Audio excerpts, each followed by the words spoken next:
London, 1815. The crisp autumn morning at Blackwood Manor shattered into chaos as two burly constables burst through the kitchen doors, their heavy boots tracking mud across the freshly scrubbed floor. Cook dropped her rolling pin with a clatter as they seized young Thomas Harper by his arms, nearly lifting the slender kitchen boy off his feet, his face drained of color as they announced their purpose, voices booming through the suddenly silent kitchen.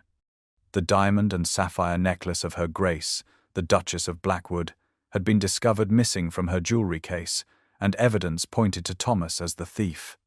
The household staff gathered in horrified clusters, maids covering their mouths with trembling hands, footmen exchanging worried glances, as Thomas struggled against the iron grip of the law. "I did not steal anything. I swear it," he cried out, his voice cracking with desperation, his usually calm demeanor fracturing under the weight of the accusation. The commotion drew attention from above stairs, and the great oak doors leading to the main hall swung open to reveal the Duchess herself, Eleanor Blackwood, standing at the top of the grand staircase. She appeared as though carved from marble, her slender figure draped in blue morning silk, her face ashen and eyes suspiciously red-rimmed. The servants immediately bowed their heads in deference, but Thomas looked directly up at her, his green eyes locking with hers in a gaze that seemed to contain volumes of unspoken words. "I am innocent, Your Grace," he pleaded, even as the constables began dragging him toward the door. For a moment, something flickered across the Duchess's beautiful face, a spasm of what might have been anguish, before she turned away, unable to bear the sight. A single tear slid down her pale cheek as Thomas was pulled roughly through the doorway, his final desperate protest echoing through the cavernous entrance hall. The Duke appeared beside his wife, a tall, imposing figure, with silver-streaked dark hair and cold eyes that revealed nothing as he watched the scene below with detached interest. His hand came to rest possessively on the small of the Duchess's back, a gesture that caused her to stiffen almost imperceptibly. "Take the thief to await proper justice," he commanded, his deep voice resonating with authority. "Let it be known that crimes against the House of Blackwood will not go unpunished." As Thomas was led away, the Duchess suddenly gripped the banister, her knuckles white against the polished wood. The housekeeper rushed forward, concerned that Her Grace might faint, but Eleanor waved her away, composing herself with visible effort. The Duke guided his wife back toward their private quarters, his expression satisfied, while the servants below exchanged glances laden with confusion and suspicion. For in that brief, charged moment when the Duchess and the kitchen boy had locked eyes, more than a few had noticed something passing between them, something that spoke not of theft and betrayal, but of a secret far more dangerous in the rigid world of 1815 aristocracy. 1 month before the fateful arrest, Duchess Eleanor Blackwood sat alone in her opulent chambers, watching the late afternoon light filter through heavy velvet curtains that seemed to trap the air itself. She stared at her reflection in the gilded vanity mirror, hardly recognizing the elegant, composed woman who gazed back at her. 5 years of marriage to the Duke of Blackwood, 30 years her senior, had gradually dimmed the light in her eyes, replaced with a carefully maintained mask of aristocratic serenity that revealed nothing of the emptiness within. Her fingers absently traced the diamond and sapphire necklace that adorned her throat, a wedding gift from the Duke that felt more like a collar than an adornment, its cold weight a constant reminder of her position. The stones caught the fading sunlight, throwing prisms across the silk wallpaper, beautiful and lifeless as her existence had become. Behind her, Martha, her lady's maid, moved quietly about the room, selecting the appropriate gown for yet another tedious evening, where Eleanor would sit in perfect silence at the end of the dining table while her husband and his political allies discussed reform bills and foreign policy as though she were nothing more than an ornamental fixture. The Duke had made it abundantly clear from the beginning that he had married her for her family connections and youthful beauty, not for her mind or companionship.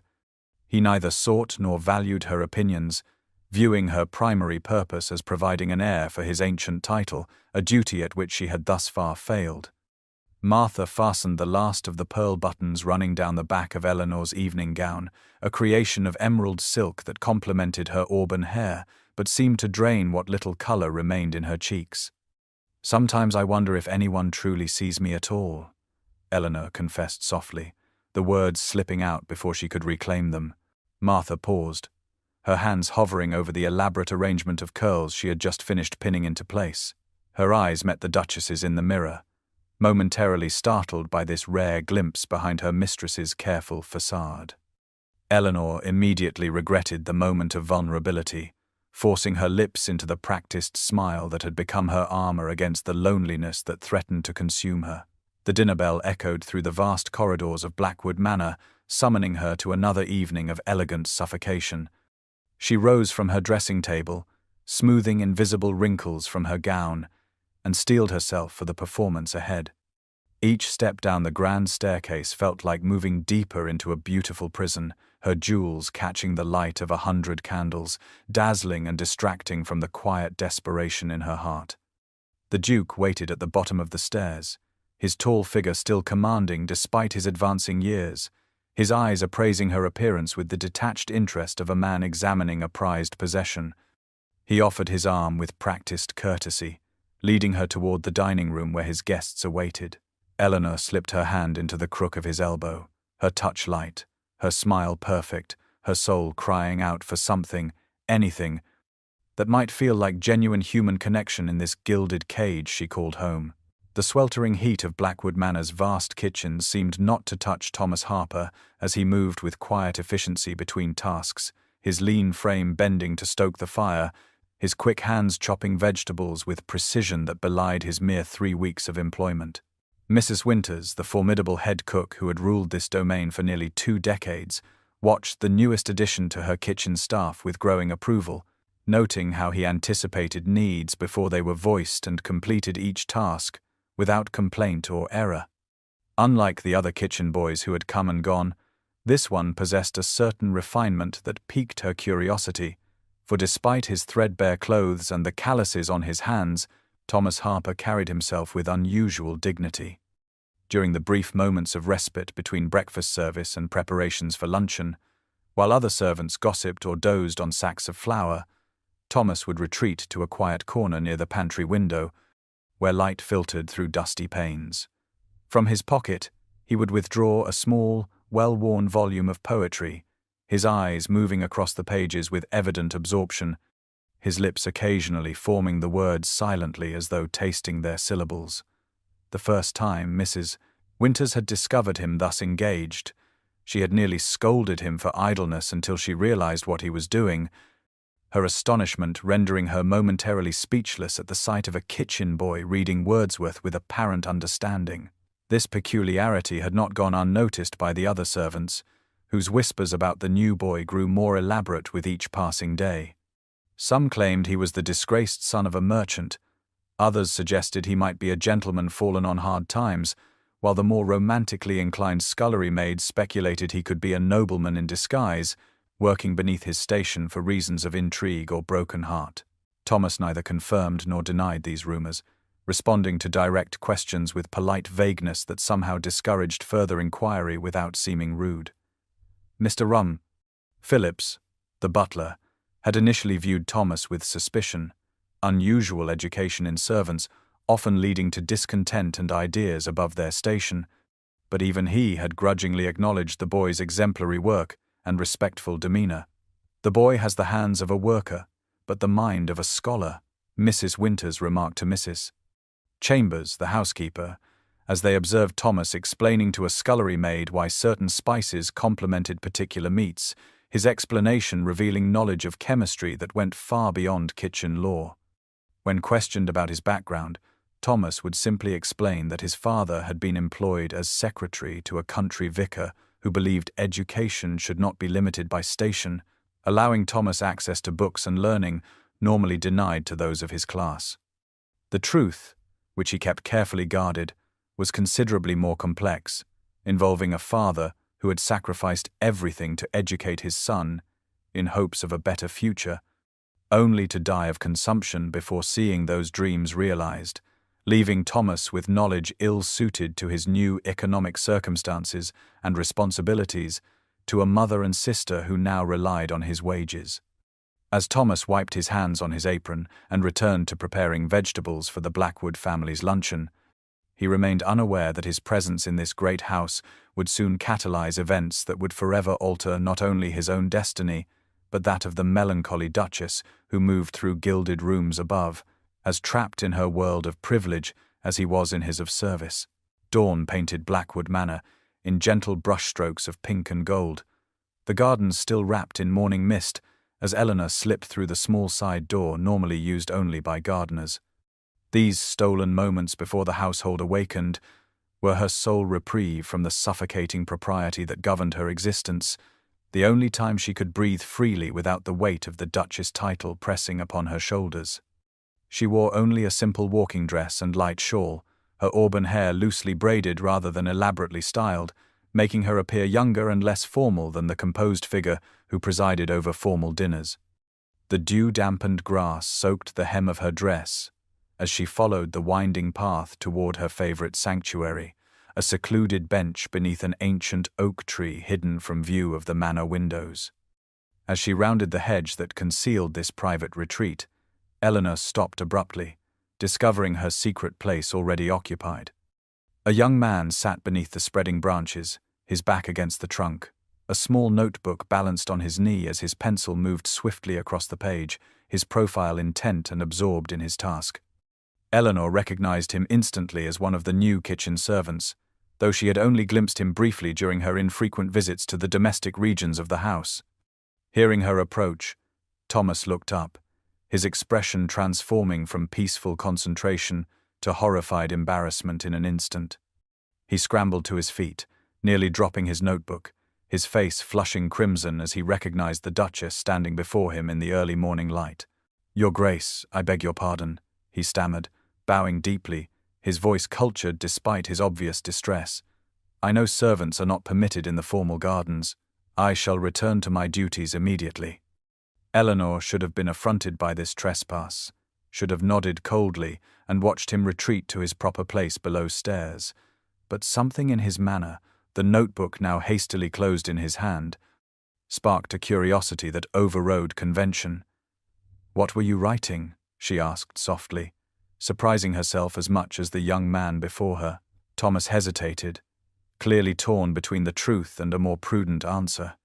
"Poetry, Your Grace," he finally admitted, his eyes lowering respectfully, but not before she caught a flash of intelligence and passion that struck her with unexpected force. Eleanor moved closer, her interest genuinely piqued for the first time in months. "May I see?" she requested, extending her hand, watching as uncertainty warred with the impossibility of refusing a duchess. Reluctantly, Thomas offered the notebook, and Eleanor leafed through pages filled with graceful handwriting and verses that revealed both education and sensitivity unusual in a kitchen servant. "You have talent," she observed, returning the book with genuine appreciation. "I myself find great solace in poetry, particularly Wordsworth and Byron." Thomas looked up, momentary surprise overcoming his careful deference as he responded with unexpected fervor. "Words are the only freedom some of us have, Your Grace," he said, before realizing his boldness and adding hastily, "Forgive my impertinence." But Eleanor was not offended, instead finding herself strangely moved by the simple truth in his statement. In that suspended moment, as mist curled around the ancient oak and birdsong heralded the new day, something indefinable passed between the Duchess and the kitchen boy, a recognition of kindred spirits trapped in vastly different cages, a connection that transcended the immutable boundaries of class and position that governed their world. In the weeks that followed their dawn encounter beneath the oak tree, Eleanor found herself drawn to the gardens with increasing frequency, her steps unconsciously seeking the quiet corners where she might once again cross paths with the servant who wrote poetry. What began as seemingly chance meetings soon evolved into something deliberate yet unspoken, a secret choreography that brought them together in the hidden spaces of Blackwood Manor. The pattern established itself with subtle inevitability. Eleanor lingering in the old greenhouse while examining exotic orchids just as Thomas arrived to deliver fresh herbs to the gardener, or Thomas dusting volumes in the vast library precisely when the Duchess chose to select a new book for her afternoon reading. Each time, proper acknowledgements were exchanged for the benefit of any who might observe them, but when certain of privacy, their conversations flowed with growing ease, transcending the boundaries that society had placed between them. During one such encounter in the abandoned East Wing Conservatory, where sunlight streamed through dusty glass and long-neglected plants created a wild, secluded bower, Thomas cautiously shared the story of his past, revealing how his father had served as secretary and assistant to an eccentric scholar with progressive ideas about education.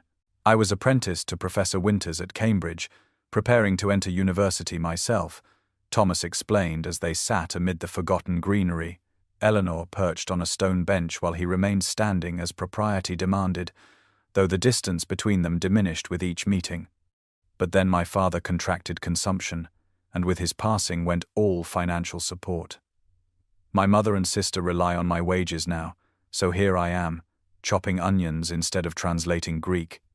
Eleanor listened, captivated not only by his story, but by the dignity with which he recounted his reversal of fortune, without bitterness or self-pity. She found herself sharing confidences in return, speaking of her own childhood dreams of becoming a writer, ambitions gently but firmly extinguished by parents who saw her only as marriage material, her value measured solely in terms of the advantageous alliance she might secure.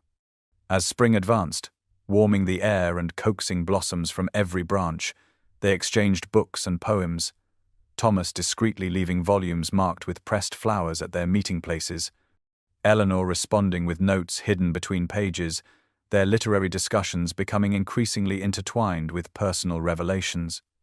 The intellectual connection that had initially drawn them together deepened into something more profound, a recognition of kindred spirits trapped in lives neither had chosen freely. During a particularly golden afternoon in the wildflower meadow beyond the formal gardens, as bees hummed among lavender and foxgloves, Eleanor watched Thomas speaking passionately about a poem he had discovered, his face animated with intelligence and sensitivity that no kitchen drudgery could diminish. "In these moments with you, I forget that I am a duchess and you are a servant," she confessed suddenly, her voice soft but clear in the warm air. "I am simply Eleanor, a woman who loves poetry and conversation, who longs for understanding." Thomas fell silent, his eyes meeting hers with an intensity that made her heart quicken, the air between them charged with unspoken feelings that grew more dangerous with each clandestine meeting.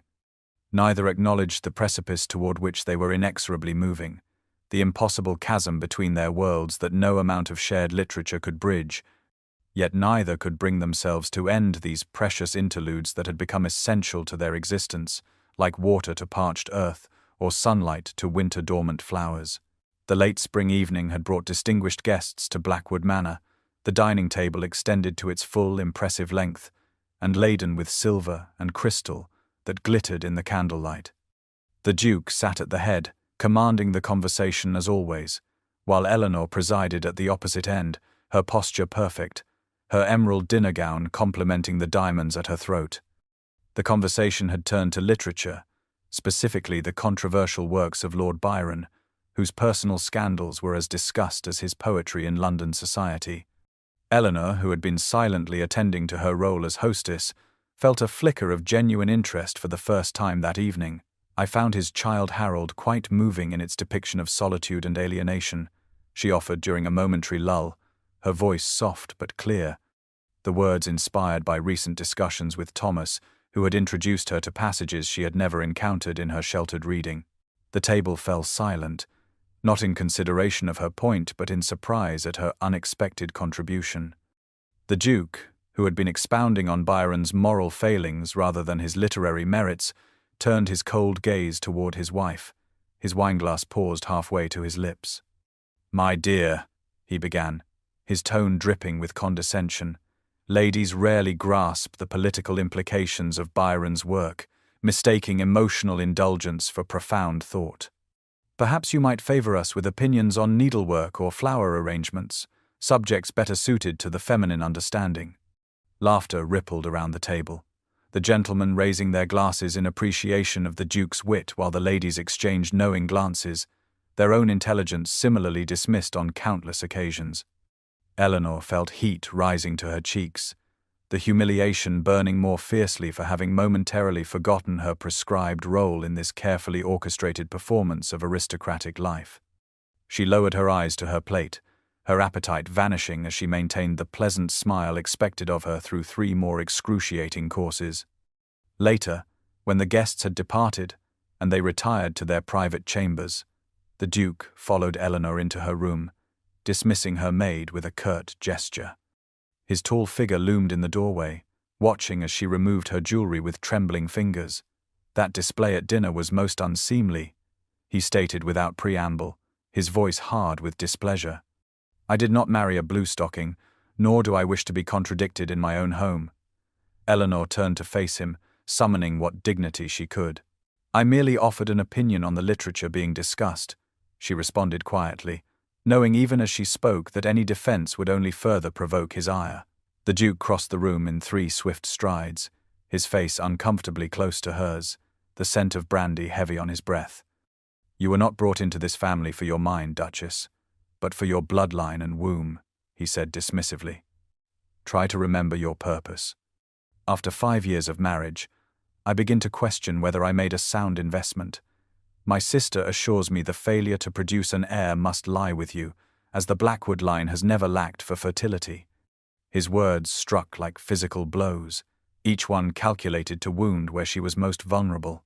When he finally departed, leaving her alone in the opulent chamber that felt more prison than sanctuary, Eleanor allowed the carefully maintained facade to crumble. She sank to the floor beside her bed, tears streaming unchecked down her face as she reached beneath her mattress for the small volume of poetry Thomas had given her, his own handwritten verses interspersed with published works he thought might bring her comfort. Clutching the book to her chest, Eleanor wept for the girl she had once been, full of dreams and hope, now trapped in a marriage where she was valued only as a breeding vessel for the next Blackwood heir, her mind and heart considered irrelevant to her purpose. In that moment of desolation, the connection she had formed with Thomas, tenuous and forbidden as it was, became her only lifeline to genuine human understanding in a world determined to reduce her to her most basic function. The library at Blackwood Manor stood 3 stories tall, its shelves stretching toward ornately plastered ceilings where painted muses gazed down at the accumulated wisdom of centuries. Eleanor had retreated there after another silent, tense dinner with the Duke, seeking solace in the company of books when human comfort was denied her. The vast room was normally deserted in the evenings, the family rarely troubling themselves with literature after dark, making it the perfect sanctuary for a duchess who wished to escape the suffocating attention of servants and the cold indifference of her husband. She had not expected to find anyone among the shadowed stacks, and so paused in momentary surprise upon discovering Thomas standing on the library ladder, carefully returning a volume of Shakespeare to its rightful place on the uppermost shelf. He turned at the sound of her entrance, his expression shifting from initial alarm to a warmth that made her heart quicken in her chest. "Your Grace," he acknowledged, descending the ladder with graceful haste. "I was just finishing my duties here." Eleanor moved further into the room, drawn by a force she neither fully understood nor wished to resist. "There is no need to leave on my account," she said softly, noticing how the lamplight gilded his features, casting shadows that emphasized the clean line of his jaw and the intelligence in his eyes. "I find the library rather too empty most evenings." They stood among the towering shelves, the air between them charged with unspoken awareness, the proper distance dictated by their stations somehow diminishing with each shared breath. Their conversation began cautiously, discussing the volume he had been replacing, but soon flowed into deeper waters as they spoke of dreams deferred and paths not taken. Thomas described the university career he had once imagined for himself, the scholarly life that circumstances had snatched away, while Eleanor confessed her childhood ambition to travel to Italy and Greece, to see the ancient worlds she had only encountered through books. The hours passed unnoticed as they moved among the shelves, Eleanor selecting volumes to show him passages that had moved her, Thomas responding with insights that revealed his remarkable self-education. They found themselves standing before the great library window, moonlight streaming through leaded glass to illuminate them in its silver glow, now standing close enough that the hem of her evening gown brushed against his boots. As Eleanor reached for a book he held, their fingers met briefly, the contact sending a jolt of awareness through them both. Neither moved away immediately, the forbidden touch lingering for a heartbeat too long before propriety reasserted itself, and they stepped back, the invisible boundaries of class momentarily breached but now restored. Thomas looked at her with an intensity that made her breath catch, his voice dropping to a whisper that seemed to fill the space between them. "Sometimes I dream of a different life, where men like me could speak freely to women like you," he confessed, the words hanging in the still library air like a dangerous promise. Where worth might be measured by character rather than birth or title. Eleanor felt tears threatening at the truth in his words, at the impossibility they both recognized. "The world is not arranged for the happiness of individuals, Thomas," she responded softly, "but I too find myself dreaming of different possibilities." The grandfather clock in the corner struck midnight, breaking the spell that had enveloped them. Eleanor reluctantly moved toward the door, aware that her absence would soon be noted, while Thomas remained by the window, his figure silhouetted against the moonlight. As she departed, she felt the weight of everything unsaid between them, the growing feelings that circumstances rendered forbidden, yet increasingly undeniable, emotions dangerous as fire in a house built of the driest timber. June brought Eleanor's 29th birthday, an occasion the Duke had seized upon to host the most lavish ball of the season, the invitations embossed with gold leaf and delivered to the finest families across 3 counties. The Blackwood Manor Grand Ballroom, opened only for the most significant events, gleamed with the light of 1,000 candles reflected in gilded mirrors and polished marble floors, while musicians played from the gallery above and footmen in immaculate livery circulated with trays of champagne. Eleanor stood at her husband's side in a gown of midnight blue silk, her hair arranged with diamond pins that caught the light as she moved, her practiced smile firmly in place though it never reached her eyes. The Duke paraded her before their guests with the same pride he might display a particularly valuable painting or prized thoroughbred, his hand possessive at the small of her back, as he accepted compliments on her appearance with the satisfied air of an owner rather than a husband. Among the footmen serving refreshments, Eleanor spotted Thomas, pressed into service due to the scale of the event, his familiar form nearly unrecognizable in the formal Blackwood livery that rendered all servants virtually identical in their rigid perfection. Yet she would have known him anywhere, her gaze drawn to him repeatedly throughout the evening as she performed her duties as hostess, exchanging pleasantries with guests whose names and faces blurred together, while her awareness remained fixed on the servant moving quietly through the crowd. Their eyes met briefly as he offered champagne to a cluster of dowagers near the orchestra, a moment of genuine connection amid the artifice that made her heart flutter beneath the tight confines of her corset, a secret shared in plain sight of 200 oblivious witnesses. As midnight approached, the Duke called for silence, his commanding voice bringing conversations to an immediate halt as he guided Eleanor to the center of the ballroom. "My lords, ladies, and gentlemen," he announced, his words slightly slurred from an evening of liberal indulgence in the Blackwood cellar's finest wines, "I wish to present my wife with a token of my esteem on this anniversary of her birth." A footman appeared, bearing a velvet box which the Duke opened with theatrical flourish, revealing a magnificent necklace of diamonds and sapphires, arranged in an intricate pattern that immediately drew gasps of appreciation from the assembled guests. The stones caught the candlelight and fractured it into 1,000 brilliant points, the piece clearly worth a small fortune even to the most casual observer. With a gesture that seemed more possessive than tender, the Duke moved behind Eleanor and fastened the heavy necklace around her throat, his fingers lingering at her nape in a way that made her suppress a shudder. "A fitting adornment for my most valuable possession," he declared loudly enough for all to hear, raising his glass in a toast that prompted the guests to do the same, while Eleanor stood immobile, the weight of the jewels pressing against her collarbone, like a physical manifestation of her captivity. She smiled and nodded graciously, playing her part to perfection, while feeling the cold stones against her skin as a brand of ownership rather than a gift of affection. Across the crowded ballroom, she caught Thomas's gaze once more, seeing in his eyes understanding of her true feelings in this moment of public display, a silent witness to her gilded humiliation. As the orchestra resumed and the Duke led her into the first dance, Eleanor moved with practiced grace, the necklace catching the light with each turn, marking her as the Duchess of Blackwood, a title that defined her existence and limited her freedom more effectively than any prison walls could ever do.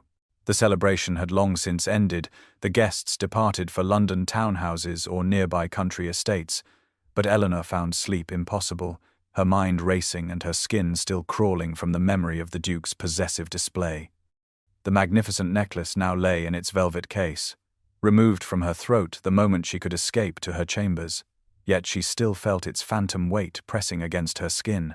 Near 2 a.m, she wrapped herself in a dark cloak and slipped through the servants' corridors, avoiding the night watchman as she made her way to the gardens, drawn to the ancient stone maze that had stood on the Blackwood grounds since Tudor times. The night air carried the sweet scent of roses and honeysuckle, the gardens transformed by moonlight into a silvery dreamscape far removed from the stifling formality of the ballroom. Eleanor entered the maze with confidence born of countless solitary walks, following its twisting paths to the stone bench at its center, a hidden sanctuary few knew existed. She sat with her face upturned to the star-filled sky, drinking in the silence and solitude, when a soft footfall alerted her to another presence.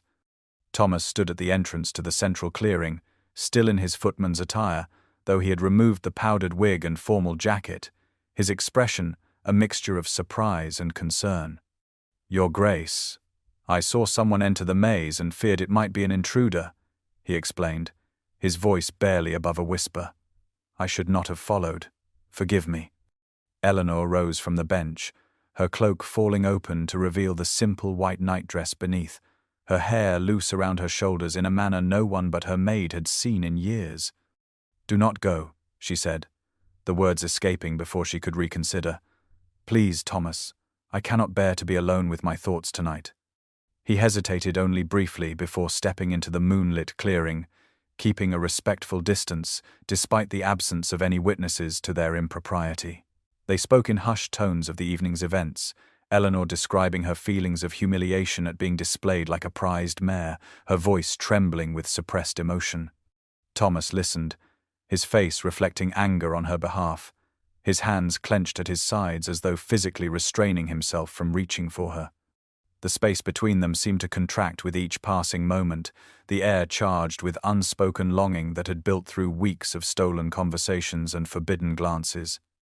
When Eleanor faltered in her speech, a tear slipping down her cheek despite her effort at composure, Thomas moved without conscious thought, closing the distance between them to brush the moisture from her skin with gentle fingers. The touch, simple and tender, broke something within them both. Eleanor turned her face into his palm, her breath catching as their eyes met in the moonlight, and then his lips were on hers, tentative at first, then with growing urgency as she responded with the passion of a woman starved for genuine human connection. His arms encircled her waist, drawing her against him as her hands tangled in his hair, the kiss deepening until they broke apart, breathless and stunned by their own daring. "If they discovered us, you would lose everything," Thomas said, pulling away reluctantly, his voice rough with emotion, even as his eyes remained fixed on her lips. "I have nothing to lose, for nothing in my life truly belongs to me," Eleanor responded, her fingers still resting against his cheek, her heart pounding with fear and exhilaration at this irrevocable crossing of boundaries. "Not my home, not my future, not even my body, which exists only to produce an heir. At least this feeling, this moment, belongs to me alone." She drew him back to her, their second kiss, slower, deeper, filled with the sweet ache of recognition between kindred spirits who had found each other against impossible odds, both knowing they had stepped onto a path from which there could be no safe return. The morning after their moonlit encounter, Eleanor entered the breakfast room with a new lightness in her step that she struggled to conceal beneath her usual reserved demeanor. Despite a nearly sleepless night, Her cheeks held a natural flush that no rouge had ever achieved, and her eyes possessed a brightness that had been absent for years. The Duke was already seated at the table, scanning correspondence while sipping his morning coffee, his silver head bent over letters bearing important seals. Eleanor murmured the appropriate greeting and took her place, keeping her gaze lowered as a footman served her tea, terrified that her face might somehow reveal the secret joy that had transformed her inner landscape. The Duke set aside his letters and observed his wife with narrowed eyes, noting the subtle changes in her appearance and manner, the way her hands trembled slightly as she stirred honey into her tea, the distracted smile that appeared and vanished when she thought herself unobserved. "You seem unusually animated this morning, my dear," he remarked casually, though his tone carried an undertone of suspicion that made Eleanor freeze momentarily. "Perhaps your birthday celebrations agreed with you more than I anticipated." She forced herself to meet his gaze with practiced composure, years of concealing her true feelings, serving her well in this moment of danger. "The ball was lovely," she responded neutrally. "You were most generous with the arrangements." The Duke continued to study her face, his expression unreadable as he sipped his coffee, the silence stretching uncomfortably between them, until interrupted by the arrival of his valet, Simmons, a thin, severe man who had served the Duke for 20 years with unwavering loyalty.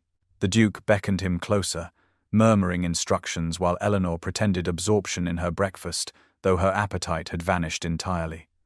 Later that morning, as she wrote letters in her private sitting room, Eleanor became aware of an unusual level of activity among the servants, footmen appearing in corridors where they had no business, maids lingering to dust surfaces that had been cleaned the previous day.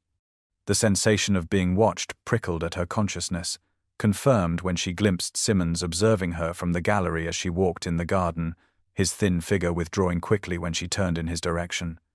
The Duke's suspicions had been aroused, though how much he knew or guessed remained unclear, the uncertainty itself becoming a form of torment as she moved through her daily activities.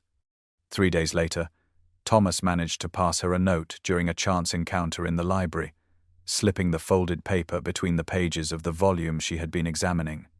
Eleanor waited until safely alone in her chambers before retrieving it, her heart racing at the sight of his handwriting, the page filled with poetry clearly composed for her, speaking of moonlight and forbidden joy, though bearing no signature that might identify its author.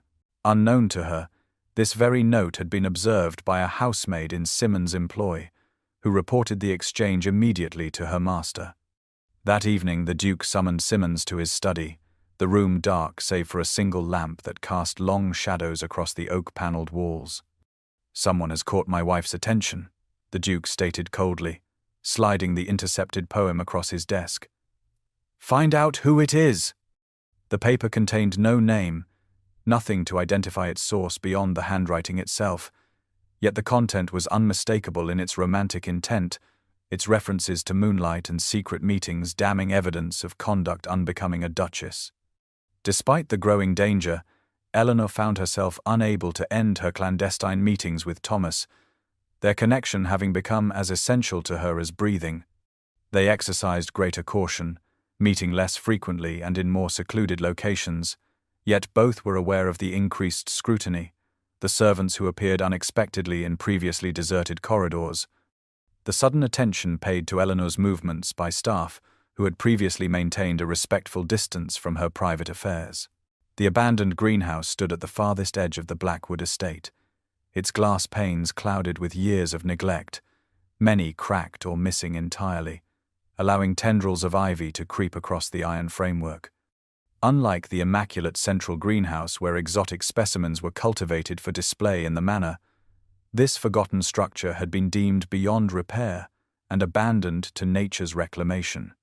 It was here, on a humid July afternoon, that Eleanor and Thomas risked meeting, the increasing surveillance making their usual rendezvous points too dangerous. Eleanor had feigned a headache to escape afternoon calls with neighboring gentry wives, slipping away during the brief window when she knew Simmons would be attending the Duke in his dressing room. Thomas had volunteered to clear brambles from the kitchen garden, gradually working his way toward the distant greenhouse where Eleanor waited, her heart pounding with each passing minute. When he finally appeared, they embraced with the desperation of those who know their time together grows perilously short, the constant vigilance of the past weeks taking its toll on them both. "We cannot continue this way," Thomas said softly, still holding her close, his face grave with concern. "Simmons questions the staff daily, and yesterday I found him searching my few possessions in the servants' quarters." Eleanor pressed her face against his shoulder, breathing in his scent as though to memorize it. "What are we to do?" she whispered, unable to imagine returning to the empty existence she had endured before knowing him, yet seeing no path forward that did not lead to disaster. Thomas drew back slightly, taking her hands in his as sunlight filtered through the dirty glass panels above, casting dappled shadows across their faces. "I have been saving every penny since my father died," he revealed, his voice gaining strength as he spoke. "With careful management, I now have enough to secure passage to America for myself and my family." His eyes held hers, intense with suppressed emotion. There are opportunities there beyond anything possible here. A man may rise based on his abilities rather than his birth. Eleanor felt hope and despair surge simultaneously within her chest.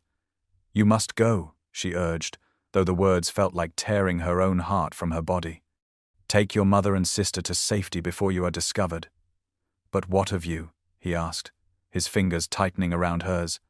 "I cannot bear the thought of leaving you to his cruelty."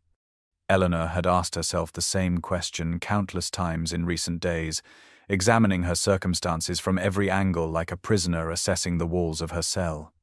"I have no money of my own," she admitted, the bitter reality of her dependence never more apparent than in this moment of crisis. "The Duke controls every aspect of my existence, including my finances." Then her eyes widened as inspiration struck, her hand rising unconsciously to her throat where the diamond and sapphire necklace had rested on the night of the ball. "The jewels," she said urgently. "Take my necklace. It would fund our new life." She saw the shock register on Thomas's face, quickly followed by understanding of what she was truly suggesting. Not just his escape, but their escape, together. "I could not ask that of you," he protested, though his eyes revealed the desperate hope her words had kindled. "You would be leaving everything, your position, your family, all security. I would be gaining everything that matters," Eleanor countered, suddenly certain despite the enormity of what they contemplated. "A life of my own choosing, with someone who values me for myself, rather than as property." Thomas pressed his forehead against hers, their breath mingling in the humid air of the greenhouse. "We would need to act quickly," he said, practical concerns already taking shape in his mind. "The Duke has connections everywhere. Once the theft is discovered, ports will be watched, authorities alerted." Eleanor nodded, the reality of their situation bringing both fear and strange exhilaration. "Then we shall be quicker," she replied, surprising herself with the strength in her voice. 3 days hence, the Duke travels to London for parliamentary business. That is when we must act." The night chosen for the exchange of the necklace was moonless, heavy clouds obscuring the stars and promising rain before morning. Eleanor waited until well past midnight, when even the most diligent servants had retired, and the Duke had consumed enough brandy to ensure his deep sleep would not be disturbed by her movements. With trembling fingers, she retrieved the jewel case from its velvet-lined drawer in her dressing room, opening it one last time to gaze upon the glittering diamonds and sapphires that represented both her captivity and her potential freedom. She wrapped the necklace carefully, in a plain handkerchief embroidered with her initials, the only mark of ownership she dared leave on this token that would transform their futures, then slipped from her chambers wearing only her nightdress and a dark woolen shawl. The servants' corridor was narrow and dimly lit, used primarily by maids and footmen moving discreetly through the great house without disturbing its noble occupants.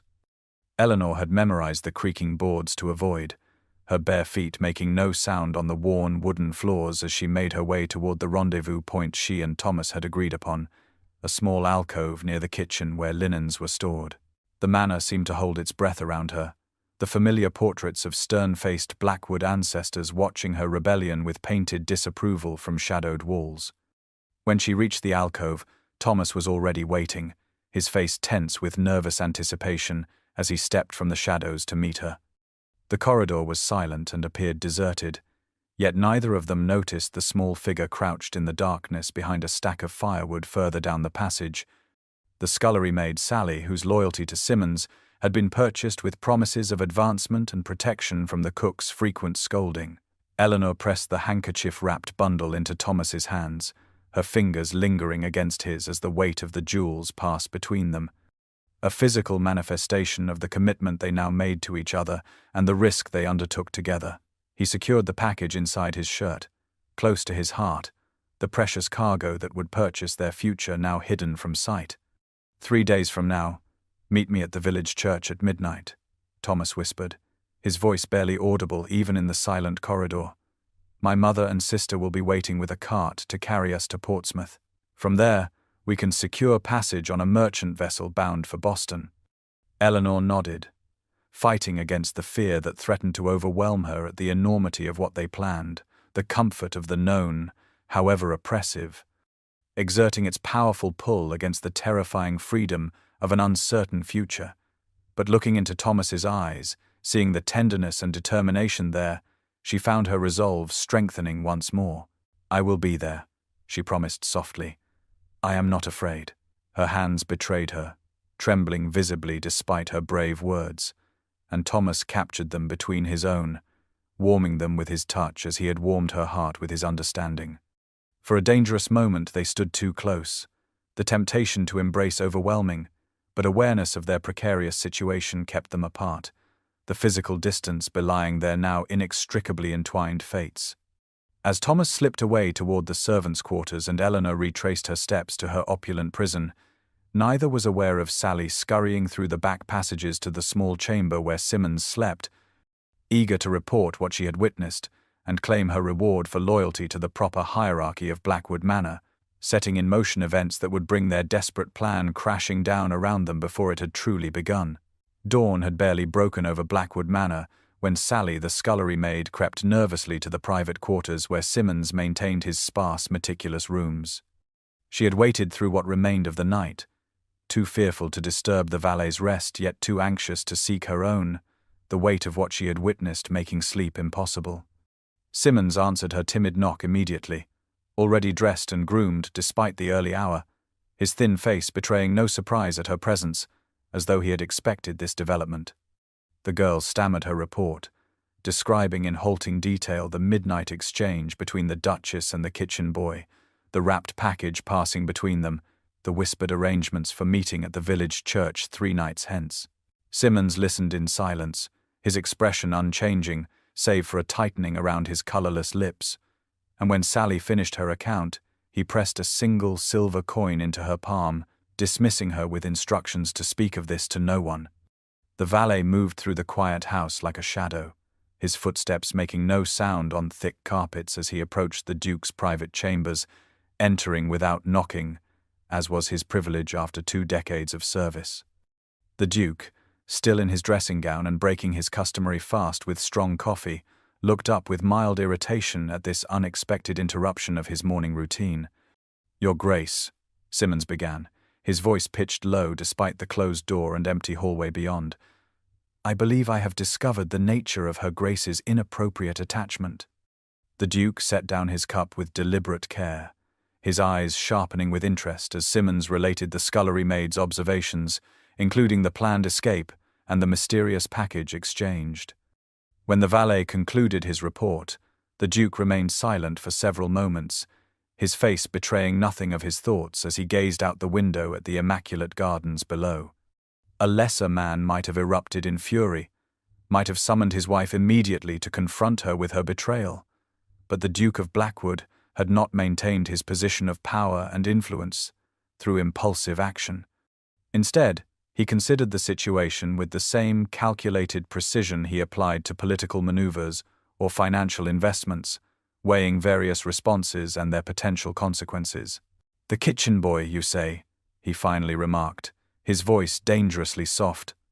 How utterly predictable that my wife would stoop so low in her desperation for attention.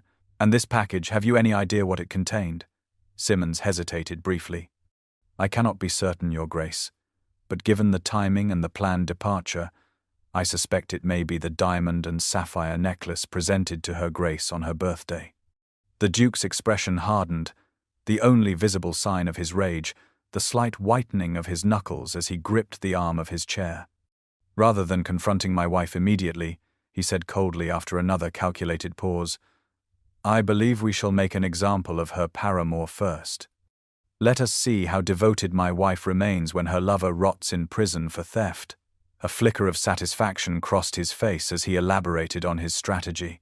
"We shall alert the constables this morning, but keep Eleanor entirely unaware.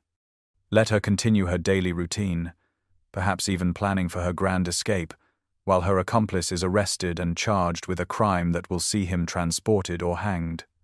Simmons nodded approvingly, admiring as always his master's ability to craft punishment that served multiple purposes.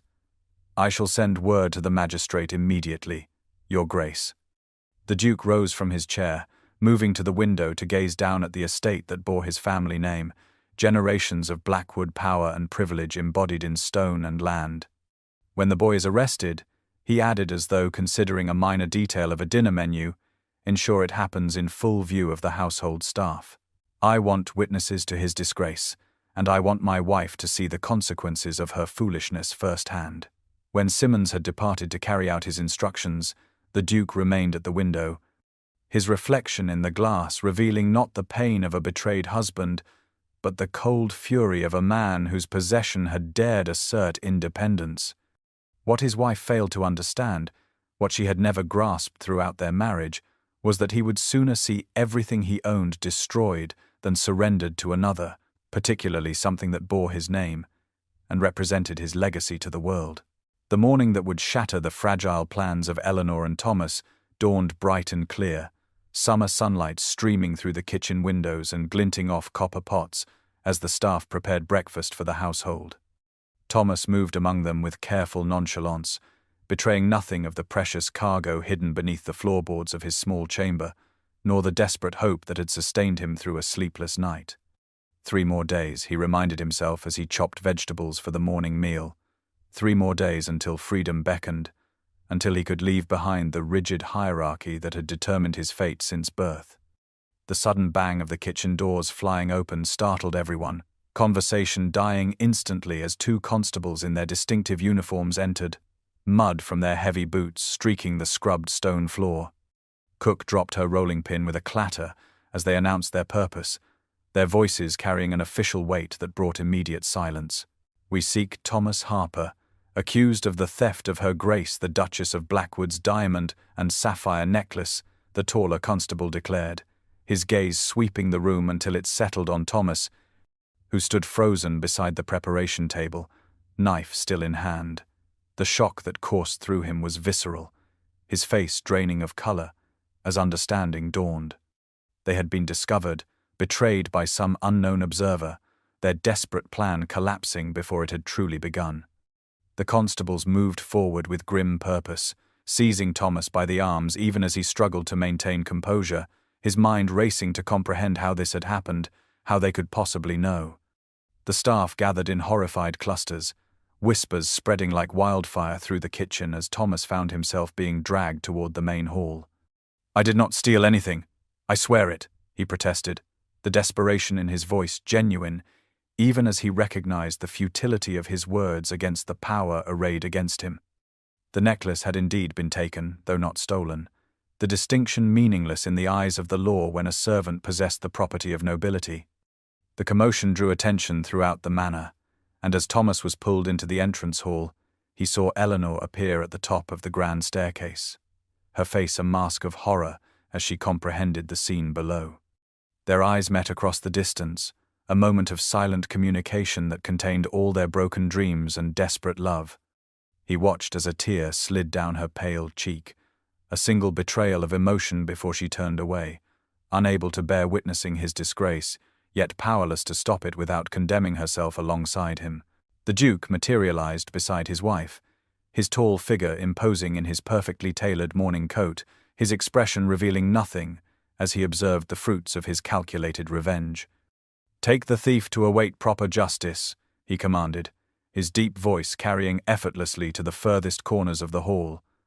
Let it be known that crimes against the House of Blackwood will not go unpunished.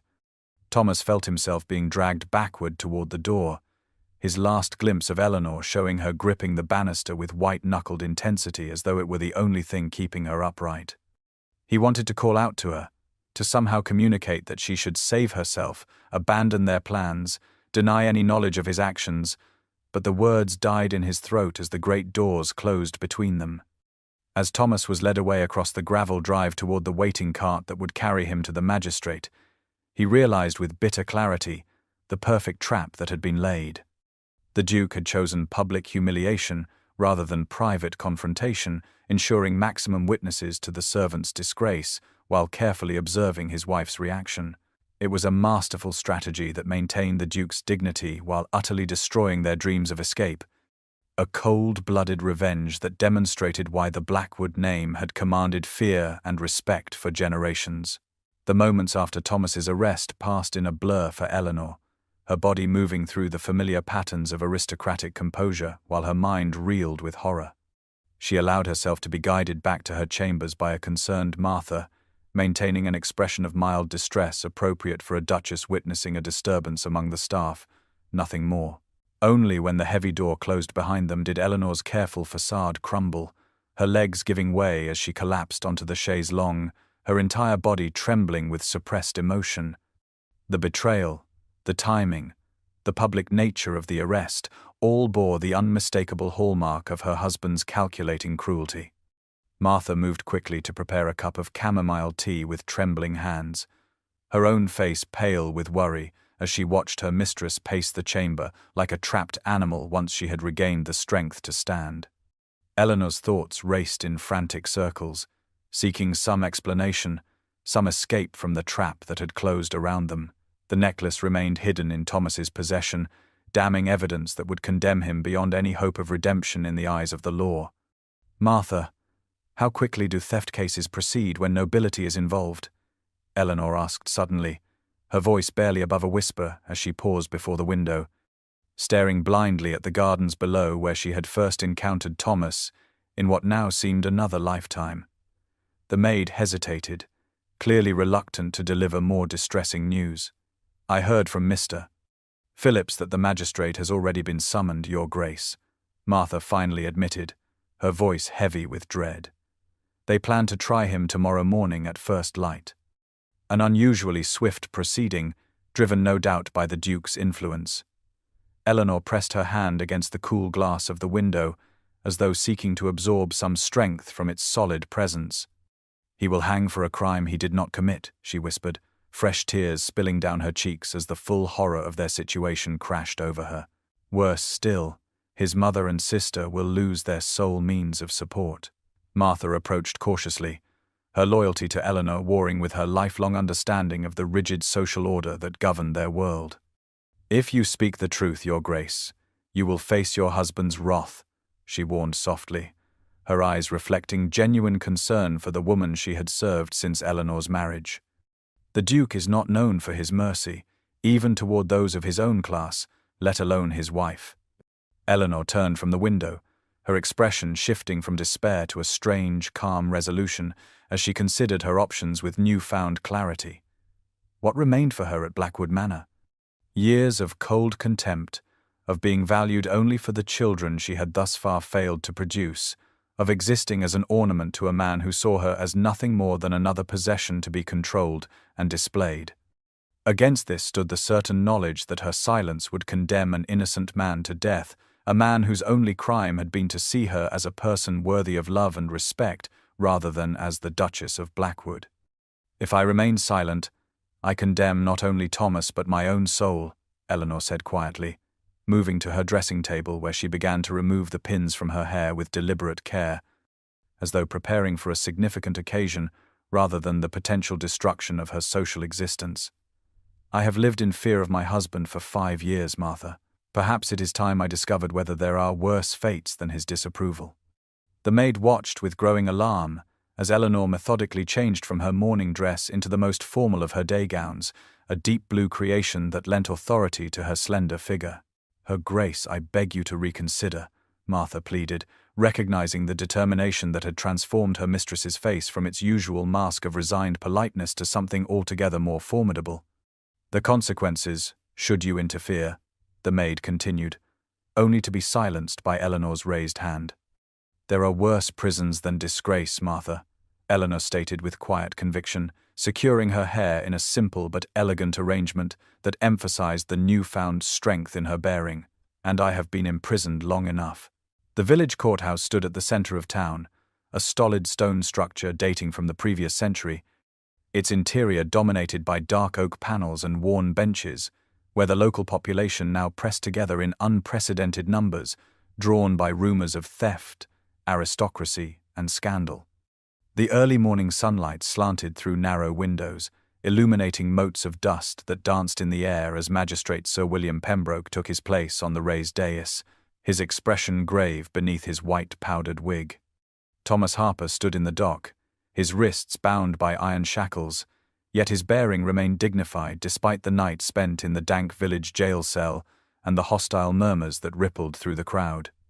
He had refused the traditional defendant's garb of sackcloth, instead appearing in his own clean shirt and waistcoat, his face composed though pale as he surveyed the packed courtroom, his gaze never wavering even when the Duke of Blackwood made his entrance through a side door, commanding immediate attention without speaking a word.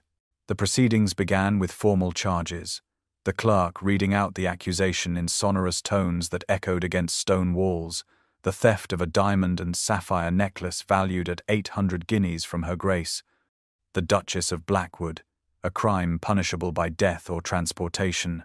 When asked how he pled, Thomas spoke clearly, his voice carrying to the furthest corners of the room as he stated, "Not guilty, Your Worship," without elaboration or plea for mercy, maintaining the quiet dignity that had caught Eleanor's attention those many weeks ago in the garden. The Duke took the stand with the easy confidence of a man accustomed to deference, recounting how the valuable necklace had been discovered missing, how certain evidence had come to light, suggesting the kitchen boy's involvement, his testimony delivered with such apparent reluctance and restraint that it seemed more damning than any passionate accusation could have been. As he produced a handkerchief embroidered with the Duchess's initials, claiming it had been found among Thomas's possessions along with a sketched map showing the route to Portsmouth, the courtroom erupted in fresh murmurs, the case against the young servant seeming irrefutable in its detail and consistency. The magistrate had just turned to address Thomas directly, asking if he had anything to say in his defense, when the heavy oak doors at the rear of the courthouse swung open with dramatic force. A collective gasp rose from the assembled crowd as the Duchess of Blackwood herself appeared in the doorway, her figure silhouetted against the morning light, before she stepped forward into the hushed courtroom. Eleanor moved with measured grace down the central aisle, her blue gown rustling softly against the rough wooden floor, her gaze fixed directly ahead as whispers followed her progress. The Duke half rose from his seat, his expression flickering between surprise and cold fury before settling into a mask of aristocratic composure that nevertheless failed to disguise the dangerous glitter in his eyes. "Your Worship," Eleanor addressed the magistrate directly, ignoring both her husband's presence and the scandalized murmurs of the spectators. "I have something to say regarding this case," her voice trembling slightly but growing stronger with each word. Determination evident in her straight spine and lifted chin despite the fear that threatened to close her throat entirely. The magistrate, clearly flustered by this unexpected development, looked from the Duchess to the Duke and back again, court protocol, offering no clear guidance for this unprecedented situation.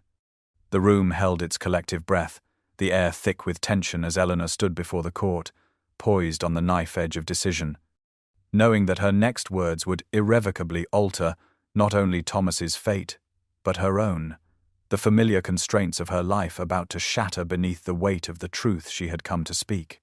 The courthouse fell into stunned silence as Eleanor stood before the magistrate, her hands clasped tightly before her to hide their trembling. "Thomas Harper is innocent," she declared, her voice growing steadier with each word. "I gave him the necklace willingly. It was not stolen but freely bestowed." Gasps echoed through the courtroom, the spectators' shock almost palpable as this aristocratic lady publicly aligned herself with a kitchen servant. Eleanor continued before anyone could interrupt. years of silent submission giving way to determined clarity. The jewels were presented to me as a gift from my husband, and as such became my property to dispose of as I wished. I chose to give them to Thomas Harper, not as payment for services or under any form of coercion, but as a free exercise of my right to bestow my personal possessions. The Duke rose to his feet, his face contorted with barely controlled rage as he moved toward his wife. "Your Grace," the magistrate intervened, clearly flustered by this unprecedented turn of events, "this is most irregular. Are you suggesting that you authorized the removal of these valuable jewels from Blackwood Manor?" "I did not merely authorize it, Sir William," Eleanor replied, meeting the magistrate's gaze directly. "I initiated it. The necklace was mine to give, and I gave it freely." The assembled crowd erupted in whispers and exclamations, the villagers never having witnessed such a public division between nobility, particularly not one that involved a servant. Thomas stood silently in the dock, his expression a mixture of awe and despair as he watched Eleanor sacrifice her reputation and security for his freedom. The Duke reached his wife, grasping her arm with fingers that would surely leave bruises, his voice lowered to a furious hiss that nonetheless carried to those nearest. "You have made a spectacle of yourself and this family. Have you taken complete leave of your senses?" Eleanor did not flinch from his touch or his anger, something new and unbreakable having formed within her during the desperate night following Thomas's arrest.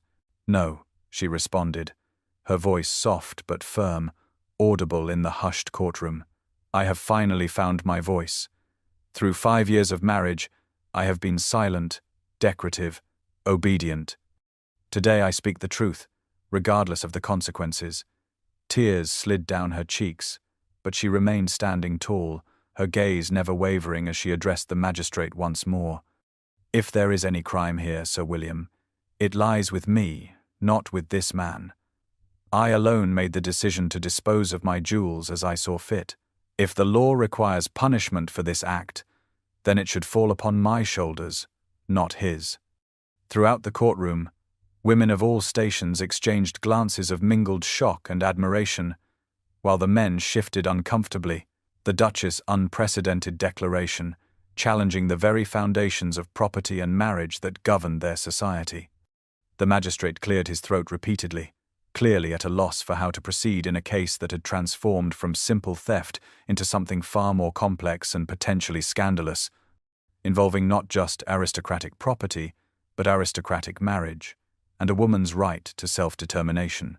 The magistrate's ruling, delivered with evident discomfort, formally cleared Thomas of theft charges based on the Duchess's testimony, though he added stern warnings about servants accepting valuable gifts from their betters, a compromise that satisfied no one but allowed legal proceedings to conclude without further scandal. The Duke's face remained impassive throughout, only the whiteness of his knuckles betraying the rage that simmered beneath his composed exterior as he escorted Eleanor from the courthouse with a grip that brooked no resistance. The carriage journey back to Blackwood Manor passed in ominous silence, the Duke seated opposite his wife, watching her with the cold calculation of a predator assessing its prey. Eleanor felt the familiar fear rising within her chest, but forced herself to meet his gaze steadily, drawing strength from the knowledge that her actions, whatever their cost to herself, had secured Thomas's freedom. Only when the carriage doors closed behind them in the private confines of his study did the Duke's control finally shatter. "You have humiliated me before the entire county," he snarled, pacing the room like a caged tiger while Eleanor stood motionless before his desk. "Years of careful cultivation of the Blackwood reputation, tarnished by your hysterical display of sentiment for a kitchen boy." Eleanor flinched at his tone but held her ground, the newfound courage that had carried her through the courtroom sustaining her still. "I spoke only the truth," she replied simply. "The necklace was mine to give." The Duke laughed, a harsh sound entirely devoid of humor. "Your truth," he spat, turning to face her with contempt etching lines into his aristocratic features. "Let me share mine with equal candor. I never loved you, Eleanor. I married you for your family connections and the prospect of strong heirs, nothing more. You were a transaction, an investment that has thus far failed to yield returns." Her heart should have broken at these words, But Eleanor found herself strangely unmoved, as though she had always known this truth, but had lacked the courage to acknowledge it, even to herself. "And now you threaten that investment further with your ridiculous infatuation." He moved closer, his voice dropping to a dangerous whisper. "Your family stands on the brink of financial ruin. Did you know that? One word from me to my banking associates, and your father's remaining enterprises collapse. Your brothers, sisters, cousins, all dependent on the Blackwood goodwill you have so carelessly squandered today." Eleanor paled at this revelation, the implications for her family striking her with physical force, yet she did not waver. "What would you have me do?" she asked, her voice barely audible in the oppressive silence of the study. "Recant your statement publicly," he replied immediately. "Claim temporary hysteria, female weakness, whatever excuse might salvage something of our dignity. Admit that the boy manipulated you, played upon your sympathies to secure the jewels." Eleanor closed her eyes briefly, weighing her choices, though in her heart she already knew her answer. When she opened them again, she faced her husband with newfound clarity. "I will not lie to protect your pride," she stated quietly. "Do what you will to me, but Thomas must go free. I have spoken truth in open court, and I will not recall it." The Duke studied her with narrowed eyes, as though seeing her truly for the first time in their 5 years of marriage, recognition of her unexpected strength bringing not respect but calculated reassessment of his approach. "You've embarrassed me publicly," he said coldly. "There will be consequences, Eleanor. Make no mistake about that. But I am not so foolish as to create further scandal by pursuing this matter. The boy will go free, yes, but he will never work in any respectable household in England again. As for you," he continued, moving to pour himself a measure of brandy with deliberate calm that somehow proved more frightening than his earlier rage, "you have earned yourself a period of extended reflection on your duties as my wife and a duchess. Perhaps seclusion at our northern estate will provide opportunity for such contemplation." Eleanor recognized the threat behind his words, the isolation he planned as her punishment, yet she found herself drawing strength from the very act of defiance that had brought her to this point. The woman who had entered the courthouse that morning was not the same one who now faced her husband's wrath, her spirit awakened by love and fortified by the courage to speak truth regardless of consequence. The midnight hour found Eleanor seated at her window, watching shadows shift across the moonlit gardens of Blackwood Manor, her mind consumed with worry for Thomas's fate. The Duke had retreated to London immediately after their confrontation, citing parliamentary business but clearly seeking distance from the scandal that now surrounded his household. His parting instructions to the staff had effectively placed Eleanor under house arrest, with servants instructed to monitor her movements and deny her access to horses or carriages under the guise of concern for her delicate state of mind. A soft knock at her chamber door roused Eleanor from her troubled contemplation, and she turned to find Martha slipping quietly into the room, her face tense with nervous energy. "Your Grace," the maid whispered, checking the corridor before closing the door securely behind her. "I bring news of Thomas." Eleanor rose immediately, crossing the room in swift strides, hope and fear warring in her expression. "He was released as ordered but remains in danger while in the vicinity of Blackwood lands," Martha continued, her voice barely audible despite the late hour and empty corridors. "He has taken refuge with his mother's cousin in Millfield, beyond the Duke's immediate influence, but cannot secure passage to Portsmouth without funds or references." Eleanor sank onto the edge of her bed, relief at Thomas's freedom mingling with despair at the insurmountable obstacles that remained. The necklace, their only resource, had been returned to the Duke's possession, and she herself was virtually a prisoner in her own home, with no means to communicate with or assist the man for whom she had risked everything.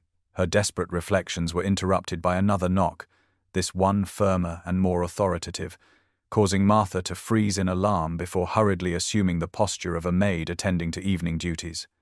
When Eleanor called permission to enter, the door swung open to reveal a figure that momentarily startled both women with its unexpected appearance. Lady Victoria Winthrop, the Duke's widowed sister, stood in the doorway, her commanding presence seeming to fill the room despite her slight stature. At 55, her once auburn hair now threaded with silver. She remained a formidable woman whose sharp intelligence had made her a force in London society despite the limitations placed on her gender. "Martha, you may leave us," Lady Winthrop instructed, her tone brooking no argument, despite having no technical authority over Blackwood's staff. Once alone with Eleanor, Victoria closed the door firmly and approached her sister-in-law with an appraising gaze. "Well, my dear," she began without preamble, "you have certainly caused quite a stir.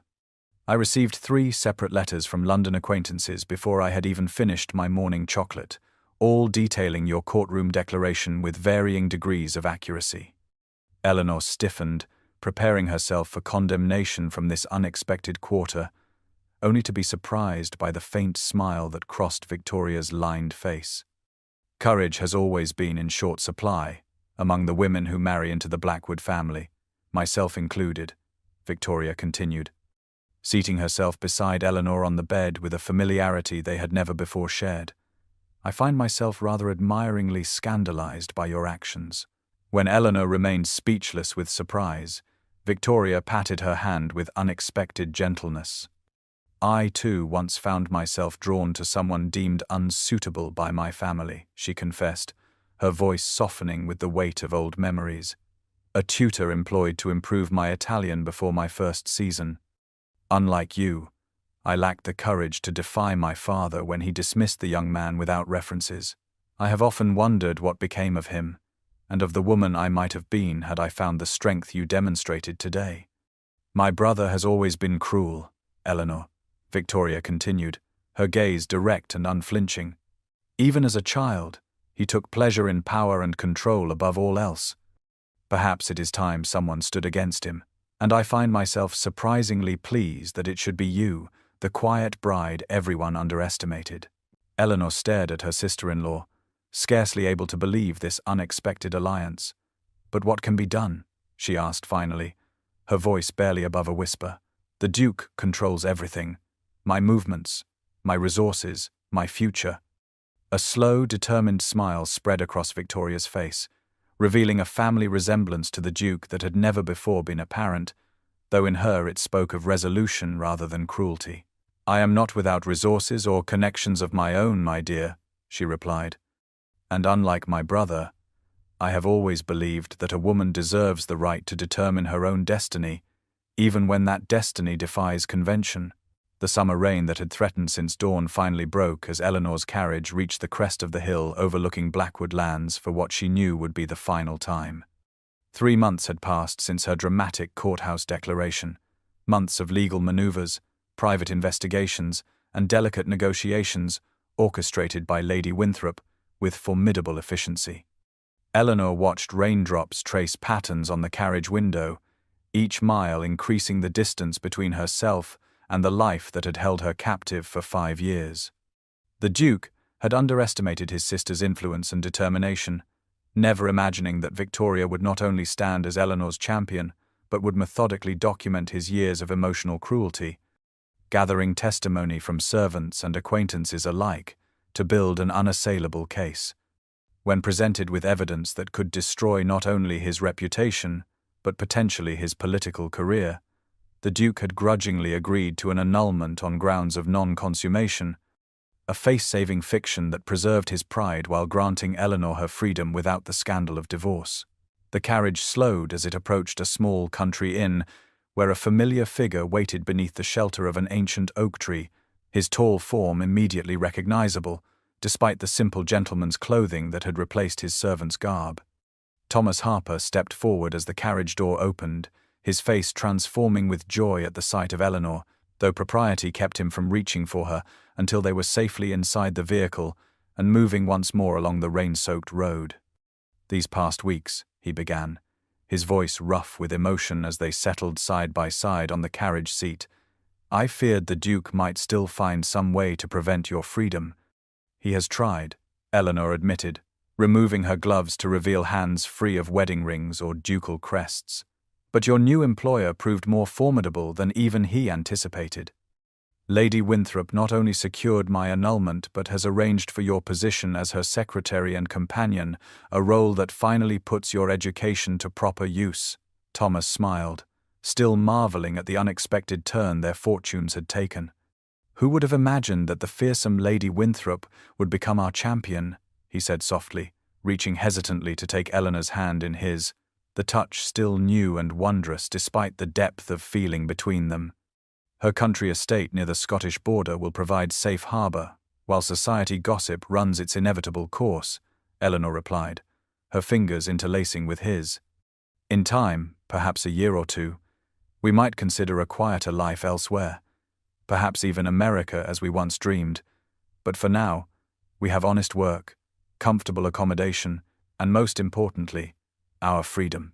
The rain eased as they traveled northward, the first hints of sunrise breaking through clouds on the eastern horizon, painting the countryside in soft golden light that seemed to herald new beginnings.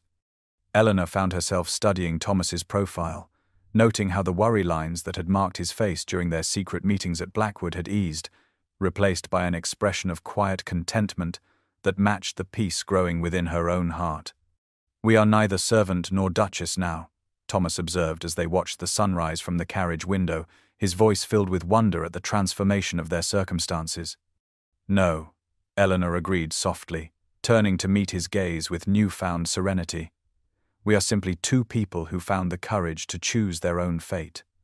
In the gentle light of dawn, as the carriage carried them toward a future neither could have imagined in the rigid world of Blackwood Manor, Eleanor rested her head against Thomas's shoulder, secure in the knowledge that while society might forever whisper about the Duchess who wept as they dragged the cookboy to prison for theft, then confessed she had given him her jewels willingly, only they would know the full truth, that in losing everything deemed valuable by the world, they had gained the only treasure that truly mattered, the freedom to love and be loved for themselves alone.